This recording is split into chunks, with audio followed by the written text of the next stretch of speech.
मेरे प्रिय भाई और बहनों, मैं बहुत कम गांव जाता हूं। पहले बहुत जाया करता था, आजकल बहुत कम जाता हूं।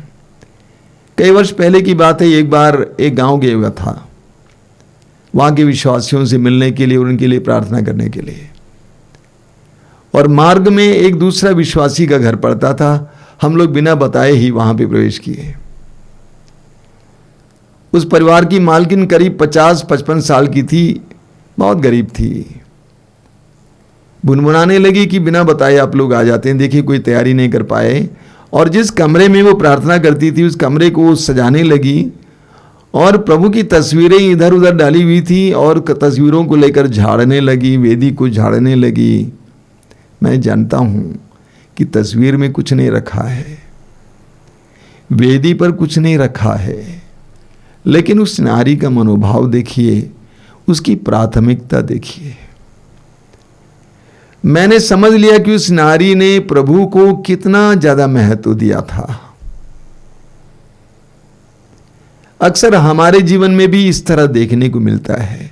इसलिए यिर्मयाह नबी के ग्रंथ के अध्याय 48 वाक्य 10 में एक वचन है, वो हमारे लिए महत्वपूर्ण है। यिर्मयाह नबी के ग्रंथ अध्याय 48 वाक्य 10 में प्रभु कहते हैं, वह व्यक्ति अभिशप्त है जो ईश्वर के कार्य में शिथिलता दिखाता है। वह व्यक्ति अभिशप्त है जो ईश्वर के कार्य में शिथिलता दिखाता है। मैंने कई लोगों को देखा है जो अन्य कार्यों में, संसार के कार्यों में, समाज के कार्यों में, अपने कपड़े लत्ते के बारे में, भोजन के बारे में सब बहुत ध्यान देते हैं, लेकिन आध्यात्मिक बातों में, प्रभु के कार्यों में ध्यान बहुत कम देते हैं। मैंने कई पुरोहितों और धर्म बहनों को भी देखा है, उनके जीवन में अन्य बातों के लिए वो बहुत ध्यान देते हैं, लेकिन प्रभु के कार्यों के लिए बहुत कम ध्यान देते हैं। प्रभु कहते हैं, वह व्यक्ति अभिशप्त है जो प्रभु के कार्य में शिथिलता दिखाता है। एक सशक्त वचन है। वो व्यक्ति अभिशप्त है जो प्रभु के कार्य में शिथिलता दिखाता है। मैं जानता हूं और मेरा ये दृढ़ विश्वास है कि कई विश्वासी और मसीहियों के जीवन में अगर ईश्वर की कृपा नहीं है, उसका एक मुख्य कारण यह है कि वे प्रभु के कार्य में शिथिलता दिखाते हैं। बाकी सारी बातों में वे बहुत ध्यान देते हैं, प्रभु के कार्य में शिथिलता दिखाते हैं। कुछ साल पहले हमारे यहाँ सुबह के मिसा बलिदान में काफी लोग आते हैं। एक ख्रिस्त भक्त भाई आए थे, विश्वासी भाई बराबर आते थे, लुंगी पहनकर, साधारण सा कपड़ा पहनकर आते थे। मैंने बड़े प्यार से एक दिन मिसा के बाद उनको अलग ले जाकर पूछा, यही कपड़ा पहनकर शादियों में जाया करते हैं? उसने कहा, नहीं स्वामी जी, हम तो अच्छा कपड़ा पहनकर जाते हैं। मेरे इशारे को उसने समझ लिया, मेरे इशारे को उसने समझ लिया और अगले दिन से वो नहा धोकर अच्छा कपड़ा पहनकर आने लगे। प्रभु के कार्य में शिथिलता नहीं होनी चाहिए। स्तोत्र 96 उसके वाक्य 9 में प्रभु कहते हैं, पवित्र वस्त्र पहनकर प्रभु की आराधना करो। कुछ लोग हल्के फुल्के कारणों से प्रभु के कार्यों से दूर रहते हैं। हल्के फुल्के बहाने, रविवार को सर्विस के लिए नहीं जाते, मिसा के लिए नहीं जाते हैं, कोई खास कारण नहीं है, हल्का कारण। प्रार्थना नहीं करते हैं हल्के कारणों से, कल की बातें, कोई खास बात नहीं है। उनके जीवन में आध्यात्मिकता को, प्रभु को प्राथमिकता नहीं मिली है, यही कारण है। उनके जीवन में आध्यात्मिकता को प्राथमिकता नहीं मिली है। कुछ लोगों से पूछता हूं, प्रार्थना करते हैं? तो बोलते हैं समय मिलने पर करते हैं। समय मिलने पर समय निकाला जाता है, भोजन के लिए समय निकाला जाता है, उसी तरह प्रार्थना के लिए भी समय निकाला जाता है। मैं कुछ लोगों से पूछता हूं कि साधना के लिए क्यों नहीं आते? छुट्टी मिलने पर आ जाएंगे। छुट्टी मिलने पर छुट्टी ली जाती है। अगर प्रभु के कार्य में आप इच्छा रखते हैं, ध्यान रखते हैं, तो छुट्टी ली जाती है। मैंने देखा बहुत सारे लोग आश्रम में छुट्टी लेकर आते हैं। कुछ लोग छुट्टियों में आते हैं, कुछ लोग छुट्टी लेकर भी आते हैं। हमें लूकस के सुसमाचार के अध्याय 12 में एक सुंदर दृष्टांत पढ़ने को मिलता है। प्रभु यीशु एक धनी के बारे में बताते हैं, मूर्ख धनी। उस धनी के खेत में बहुत अनाज हुआ, अच्छी फसल हुई। उसने सोचा कि मैं क्या करूंगा, मेरा भंडार छोटा पड़ रहा है। उसने कहा कि मैं अपने भंडार को तोड़वाऊंगा, बड़ा बना दूंगा, सारे अनाज को उसमें इकट्ठा करूंगा और अपने से कहूंगा कि कई वर्षों के लिए तुम्हारे पास अनाज है, ऐश करो, आराम करो, विश्राम करो। दृष्टांत में प्रभु कहते हैं, उसी रात को ईश्वर उसके पास आता है और कहता है, रे मूर्ख, यदि तुम्हारे प्राण इसी समय ले लिए जाएं तो संपत्ति किसकी हो जाएगी। उस अध्याय के लूकस अध्याय 12 उसके वाक्य 21 में प्रभु कहते हैं, यही दशा उन लोगों की होती है जो अपने लिए तो धन इकट्ठा करते हैं लेकिन ईश्वर की दृष्टि में धनी नहीं है। सांसारिक रूप से धनी हैं, सांसारिक रूप से प्रतिभावान हैं, सांसारिक उपलब्धियां मिली हैं, लेकिन ईश्वर की दृष्टि में धनी नहीं है। प्रभु कहते हैं वो व्यक्ति अभिशप्त है जो ईश्वर के कार्य में शिथिलता दिखाता है। हमें बाइबल में एक बहुत सुंदर प्रकरण मिलता है, आदम के बेटे काइन और हाबिल का प्रकरण। काइन किसान था और हाबिल पशुपालन करता था। उसकी बहुत सारी भेड़ें थी। वचन में लिखा हुआ है कि काइन और हाबिल दोनों ने ईश्वर को भेंट चढ़ाया। काइन ने अपने खेत की उपज से कुछ उपज ईश्वर को चढ़ाया, कुछ, लेकिन हाबिल ने अपनी भेड़ों में से सर्वोत्तम भेड़ का बच्चा ईश्वर को चढ़ाया। काइन ने कुछ उपज चढ़ाया, लेकिन हाबिल ने अपनी भेड़ों में से सर्वोत्तम भेड़ का बच्चा ईश्वर को चढ़ाया। वचन में लिखा हुआ है, प्रभु ईश्वर हाबिल की भेंट से प्रसन्न हुआ। क्यों? क्योंकि उसने सर्वोत्तम भेड़ का बच्चा चढ़ाया, कुछ नहीं, सर्वोत्तम। प्रभु को सबसे अच्छा देना चाहिए, सर्वोत्तम प्रभु को देना चाहिए। मैं इस आश्रम में कहा करता हूं अपने सहयोगियों से कि प्रभु के कार्य में शिथिलता नहीं होनी चाहिए, सब कुछ अच्छे से होना चाहिए। प्रार्थना में शिथिलता नहीं होनी चाहिए। प्रभु का जो भी कार्य होने वाला है, उदाहरण के लिए अभी हमारे यहाँ कन्वेंशन होने वाला है, सत्संग होने वाला है, बहुत अच्छी तैयारियां चल रही हैं। मैंने कहा कोई शिथिलता कमी नहीं होनी चाहिए। मैं लोगों से बोलता हूं तू फटा पुराना कपड़ा पहन के चलो, कोई बात नहीं, लेकिन प्रभु के कार्य में कमी नहीं होनी चाहिए, प्रभु के कार्य में शिथिलता नहीं होनी चाहिए। कई साल पहले उत्तर भारत के एक शहर से मसीह भाइयों ने मुझसे आग्रह किया कि वहां पर एक कन्वेंशन चलाऊं, सत्संग चलाऊं, और सौभाग्यवश कि मैं उस शहर में गया था किसी और काम से, और उस जगह पे गया था। चर्च कैंपस में मैं प्रवेश किया। चर्च कैंपस में प्रवेश करते ही बाएं तरफ एक बहुत सुंदर इंग्लिश मीडियम स्कूल खड़ा था, बहुत सुंदर टिप टॉप मॉडर्न बिल्डिंग। उसके पीछे गिरजाघर था, बिल्कुल खंडहर सा, पुराना खंडहर सा गिरजाघर, और उसके पीछे पुरोहित रहते थे जिनका घर सरल था। मैंने वहां के विश्वासियों से कहा, जब तुम्हारे पास एक नया गिरजाघर होगा उस समय मुझे बुलाना, वरना मेरे लिए बहुत कठिन होगा, क्योंकि मुझे ये बिल्कुल पसंद नहीं है। अपने लिए सबसे सुंदर चीजें और ईश्वर के लिए फटा पुराना खंडहर सा स्थान। विधि विवरण ग्रंथ के अध्याय 6 वाक्य 5 और मार्कुस के सुसमाचार के अध्याय 12 उसके वाक्य 30 में प्रभु यीशु उसी को दोहराते हैं और कहते हैं, तुम अपने प्रभु ईश्वर को सारे हृदय से, सारे मन से, सारी आत्मा से और सारी शक्ति से प्यार करो। तुम अपने प्रभु ईश्वर को सारे हृदय से, सारे मन से, सारी आत्मा से और सारी शक्ति से प्यार करो। मैं लोगों से कहा करता हूं, इसको मानो। ईश्वर ही हमारे पूर्ण प्रेम का योग्य है, और कोई नहीं है, मनुष्य नहीं है। मनुष्य पर भरोसा नहीं रखना चाहिए। इतिहास अध्याय 2 वाक्य 22 में प्रभु कहते हैं, मनुष्य पर भरोसा मत रखो, क्योंकि वह नाक के श्वास की तरह है। ईश्वर को सबसे ज्यादा प्यार करना चाहिए, अपनी बुद्धि से, अपने हृदय से, अपने मन से, अपनी आत्मा से, अपनी शक्ति से।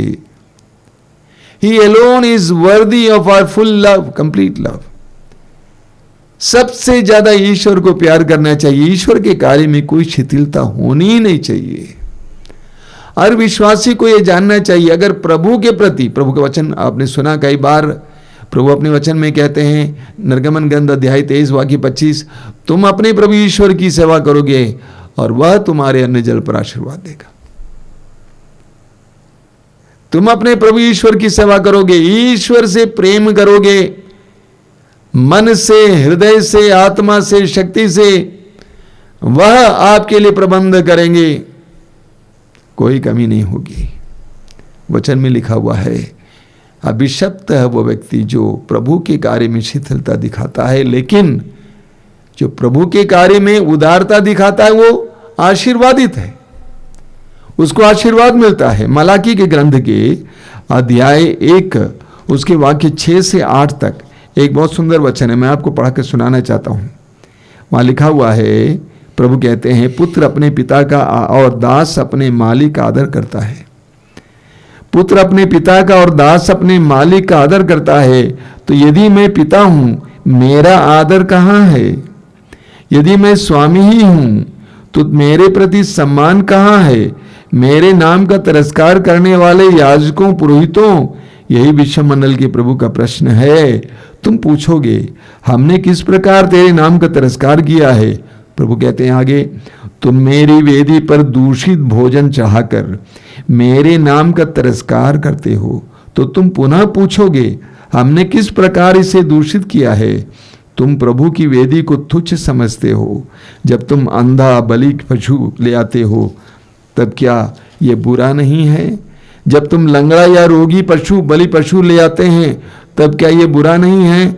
विश्वमंडल का प्रभु का कहना है, यदि तुम इन्हें अपने राज्यपाल को भेंट करोगे, तो क्या वह इन्हें पाकर प्रसन्न होगा और तुम पर कृपा दृष्टि करेगा? प्रभु कहते हैं, तुमने मेरी वेदी को प्रदूषित किया है, और तुम पूछोगे कि तुमने कैसे मेरी वेदी को प्रदूषित किया। मैं तुम्हें समझाता हूं। जब तुमने मेरी वेदी पर अंधे जानवर चाहाया, लंगड़े जानवर चाहाया, तो क्या तुमने मेरी वेदी को प्रदूषित नहीं किया है? उस जमाने के पुरोहितों ने सोचा, याजकों ने सोचा, आखिर इसको बलि चाहना है, क्यों हम अच्छे जानवर दे दें। इसलिए उन्होंने लंगड़े जानवरों को, अंधे जानवरों को वेदी पर चढ़ाया, क्योंकि जलाना था, काटना था। प्रभु कहते हैं, क्या तुम इसी तरह यही भेंट अपने राज्यपाल को चाहोगे और राज्यपाल तुमसे प्रसन्न होगा? मैं सोचता हूं कि यह एक प्रतीक है। कई विश्वासी और मसीही इसी तरह करते हैं। आप जानते हैं, कुछ साल पहले गिरजाघरों में जब दान दिया जाता था 50 पैसे, 1 रुपया, आजकल परिवर्तित हुआ कुछ। प्रभु के लिए पंखा चाहते हैं तो पुराने या घटिया, कुछ भी चाहते हैं तो घटिया। उस जमाने के पुरोहितों ने यही किया। मैं एक व्यक्ति को जानता हूं जो हमारे आश्रम में हर दूसरे शनिवार को प्रसाद वितरण के लिए मदद किया करते थे।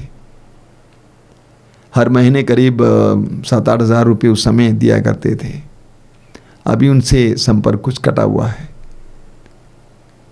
एक बार उन्होंने उनको एक पत्र लिखा, छोटा सा पत्र लिखा। मैंने कहा कि धन्यवाद कि आप आश्रम में इस कार्य के लिए लोगों की सेवा में योगदान दे रहे हैं। उन्होंने जवाब में मुझसे कहा कि मुझे आपके धन्यवाद की ज़रूरत नहीं है, हर महीने मेरे आय आती है, इनकम आता है, तो उसमें से सबसे पहले मैं प्रभु के लिए निकाल देता हूं, उसके बाद घर का खर्च प्रभु के लिए निकाल देता हूं, और उसमें से कुछ आपको देता हूं, कुछ किसी और को भी दे देता हूं।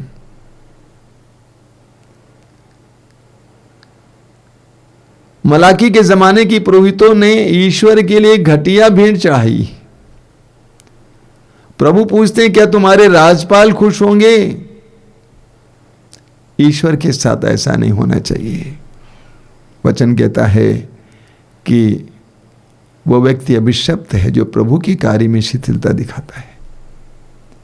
मनुष्यों को प्रसन्न करने के लिए, मनुष्यों से प्रशंसा पाने के लिए हम लोग क्या क्या नहीं करते हैं। मनुष्यों को प्रसन्न करने के लिए, खुश करने के लिए, उनसे प्रशंसा पाने के लिए हम लोग क्या करते हैं, क्या नहीं करते हैं। मैं लोगों से कहा करता हूं, give the best to God. जिस तरह हाबिल ने चढ़ाया उसी तरह सबसे अच्छी चीजें प्रभु को दो। सबसे अच्छा समय, ऊर्जा, ध्यान, प्यार प्रभु को दो। Give the best to God and God will give you the best. प्रभु आपको सबसे अच्छा देगा। ईश्वर को सर्वोत्तम दो। लूकास अध्याय 6 वाक्य 38 में प्रभु कहते हैं, इस बात को मत भूलना, जिस नाप से तुम नापोगे उसी नाप से तुम्हारे लिए नापा जाएगा। जिस नाप से तुम नापोगे उसी नाप से तुम्हारे लिए नापा जाएगा। आपने वो कहानी सुना है, एक बार एक राजा लोगों से मिलने गया। मार्ग में कुछ भिखारी बैठे हुए थे। उन्होंने सोचा कि राजा से हमें जरूर कुछ मिलेगा, लेकिन उल्टा राजा अपने रथ से उतरता है और एक भिखारी के पास जाकर बोलता, मुझे कुछ दे दो। उस भिखारी ने सोचा कि मैं क्या दूंगा राजा को, राजा को किस चीज की जरूरत है। उसने अपने जो बर्तन में पड़ा कुछ अनाज पड़ा हुआ था, उसमें से एक अनाज लेकर राजा को दिया। राजा ने बड़ी खुशी से उसको ग्रहण किया। भिखारी निराश होकर घर पहुंच गया। देखिए, राजा आया था लेकिन कुछ नहीं मिला, और उसने अपने पाए हुए अनाज को इकट्ठा किया और देखा, खोल के देखा तो उसने देखा उसमें एक सोने का अनाज भी है। वो समझ नहीं पा रहा था कहां से आया। तब उसको याद आया कि मैंने राजा को एक अनाज दिया था और मेरा अनाज, एक अनाज सोने का अनाज हो गया। अगर मैं ज्यादा देता कितने अनाज सोना हो जाता। प्रभु के कार्य में शिथिलता नहीं होनी चाहिए। Give the best to God. ईश्वर को सबसे अच्छा दीजिए। प्रभु कहते हैं, जो प्रभु, वो व्यक्ति अभिशप्त है जो प्रभु के कार्य में शिथिलता दिखाता है। हमें प्रभु के कार्य में ढीला नहीं होना चाहिए, उसमें टाइट होना चाहिए। बाकी सब में ढीला हो जाइए। मैंने बार बार आपसे यह भी कहा है, पारिवारिक प्रार्थना में ढीलापन नहीं होना चाहिए, वचन पढ़ने में ढीलापन नहीं होना चाहिए, प्रभु के कार्यक्रमों में जाने में ढीलापन नहीं होना चाहिए, उसमें टाइट रहिए। क्योंकि जो प्रभु के कार्य में शिथिलता नहीं दिखाता है बल्कि रुचि लेता है, उसको अभिशाप के बदले आशीर्वाद मिलता है।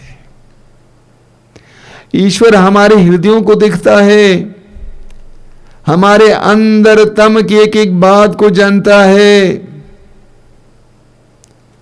हमारे मुंह से शब्द निकलने से पहले ही उसके भाव को ईश्वर ने देखा है।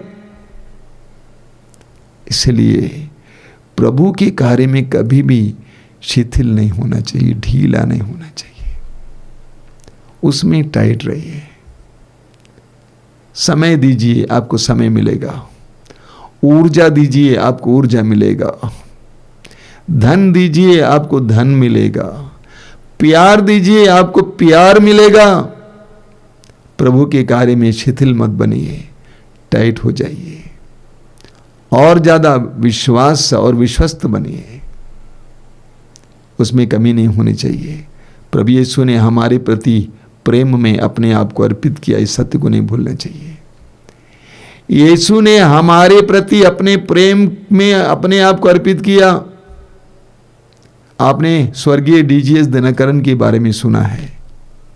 एक बार उन्होंने इंटरव्यू में कहा कि देखिए, मैं इतनी उम्र का हो गया हूं और मेरे शरीर में कई प्रकार का रोग है, इसके बावजूद आज भी मैं प्रभु के लिए घंटों काम करता हूं, क्योंकि प्रभु ने मेरे लिए अपने आप को अर्पित किया है।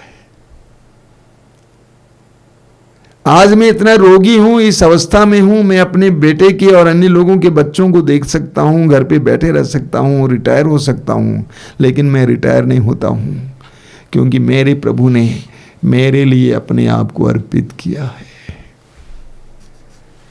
प्रभु के कार्य में और ज्यादा विश्वस्त बनिए, प्रभु की आशीष पाइए। जीवन में सफलता के लिए एक रहस्यमय कुंजी है, प्रभु के कार्य में ज्यादा से ज्यादा विश्वस्त बनिए। वो आपके हृदय के भावों को जानता है, एक एक बात को जानते हैं, इसलिए विश्वस्त बनिए, ढीला मत बनिए। हम प्रार्थना करेंगे। प्रभु यीशु, धन्यवाद देते हैं तेरे इन पवित्र वचनों के लिए। आज तू हमें आह्वान कर रहा है, हमारे सामने ललकार रहा है कि मैंने तुम्हारे लिए अपने आप को अर्पित किया और तू मेरे लिए क्या करता है। तू संसार के लिए, लोगों के लिए, उन्हें प्रसन्न करने के लिए, खुश करने के लिए, उनके कल्याण के लिए क्या क्या नहीं करता है, लेकिन मेरे लिए क्या करता है। प्रभु यीशु, हम प्रार्थना करते हैं इस समय हमें तेरे प्रति सत्य प्रतिज्ञ बना, तेरे प्रति विश्वस्त बना। हम तेरे कार्यों में ढीलापन न बरते, बल्कि तेरे कार्यों में और ज्यादा उत्साही बने, तेरे कार्यों में और ज्यादा उत्साही बने, तुझे और ज्यादा समय देने, और ज्यादा ध्यान देने, और ज्यादा ऊर्जा देने, और ज्यादा बहुत कुछ देने के लिए हमें उदार बना दे। प्रभु यीशु, इन वचनों को सुनने वाले एक एक भाई बहन को इसके लिए कृपा देना, तेरे प्रति उदार बनने के लिए कृपा देना। जिस तरह तू हमारे प्रति उदार बना, उसी तरह तेरे प्रति उदार बनने के लिए और तेरे कार्य में कोई भी ढीलापन ना दिखाने के लिए कृपा देना। आशीर्वाद देना यीशु, आशीर्वाद देना।